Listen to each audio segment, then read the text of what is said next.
Hi guys, నేను మీ రాము పడకంటి. ఇప్పుడు మనం మరొక పుణ్యక్షేత్రానికి వెళ్తున్నాం. సో ఆ పుణ్యక్షేత్రం ఏంటో తెలుసుకునే ముందు, అది చూసే ముందు, ఈ ఛానల్ని చూసే ప్రతి ఒక్కరు కూడా ముఖ్యంగా శివభక్తులైన, శివుణ్ణి స్మరించేవారైనా, శివుణ్ణి నమ్మేవారైనా ఈ ఛానల్ని సబ్స్క్రైబ్ చేయండి. సబ్స్క్రైబ్ చేయడంతో పాటు ఈ వీడియోని లైక్ చేసి షేర్ చేయండి. అయితే ఇప్పుడు మనం చూసే టెంపుల్ స్వామిమలై.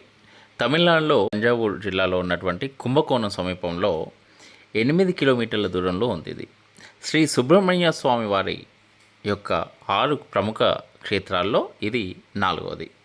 ఇక్కడ ప్రణవ రహస్యాన్ని పరమశివుడికి చెప్పాడు సుబ్రహ్మణ్యుడు. ఇక్కడ సుబ్రహ్మణ్య స్వామి వారిని స్వామినాథ స్వామి అని కొలుస్తారు. స్వామినాథ అంటే గురు స్వరూపం. అసలు స్వామి అనే మాట అమరకోశం ప్రకారం ఒక్క సుబ్రహ్మణ్యుడిదే. ఎందుచేతనంటే దేవసేనాపతి శూర స్వామి జముఖార్నుచ అని అర్థంగా ఇవ్వబడింది. తరువాత స్వామి అనే పేరు వేరే స్వరూపాలు కూడా తీసుకున్నా అన్నీ సుబ్రహ్మణ్య స్వరూపాలే అని అనుకోవాలి. అందుకే సుబ్రహ్మణ్యేశ్వర స్వామి అని పిలిచినా, కేవలం స్వామి అని పిలిచినా అది సుబ్రహ్మణ్యుడికే చెందుతుంది అని చెప్పింది అమరకోశం.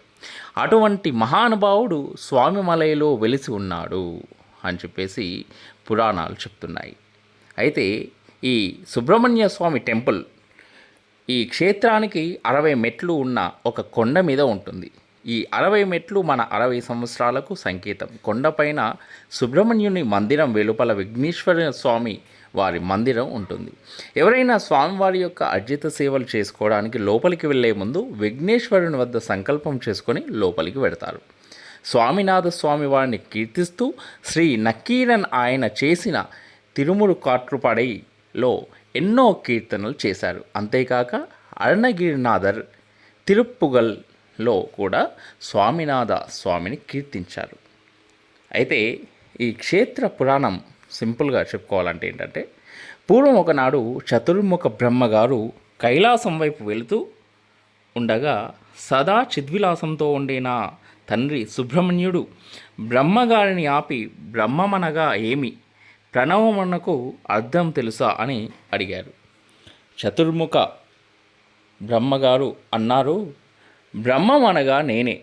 వెంటనే కార్తికేయుడు, మీరు 4 ముఖములతో వేదములు చెప్తున్నారు కానీ బ్రహ్మం అర్థం కాలేదు అని బ్రహ్మగారిని చెరసాలలో బంధించారు. వెంటనే పరమశివుడు వచ్చి, నాన్న, బ్రహ్మగారికి జ్ఞానంలో కించిత్ దోషం ఉండవచ్చు, అంత మాత్రాన కారాగారంలో పెట్టకూడదు, ఆయనను విడిచిపెట్టేయని చెప్పగా సుబ్రహ్మణ్య స్వామి వారు వెంటనే బ్రహ్మగారిని విడిచిపెడతారు.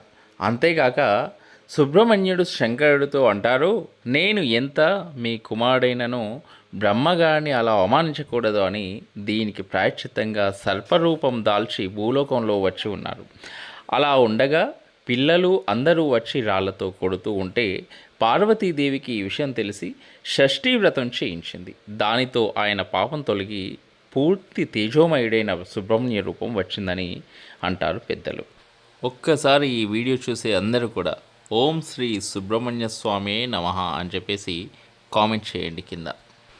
సో గాయ్స్, మీకు ఈ వీడియో నచ్చినట్లయితే ఈ వీడియోను లైక్ చేయండి, దాంతోపాటు తప్పకుండా షేర్ చేయండి. దానికంటే ముందుగా ఈ ఛానల్ని సబ్స్క్రైబ్ చేయండి. Thank you.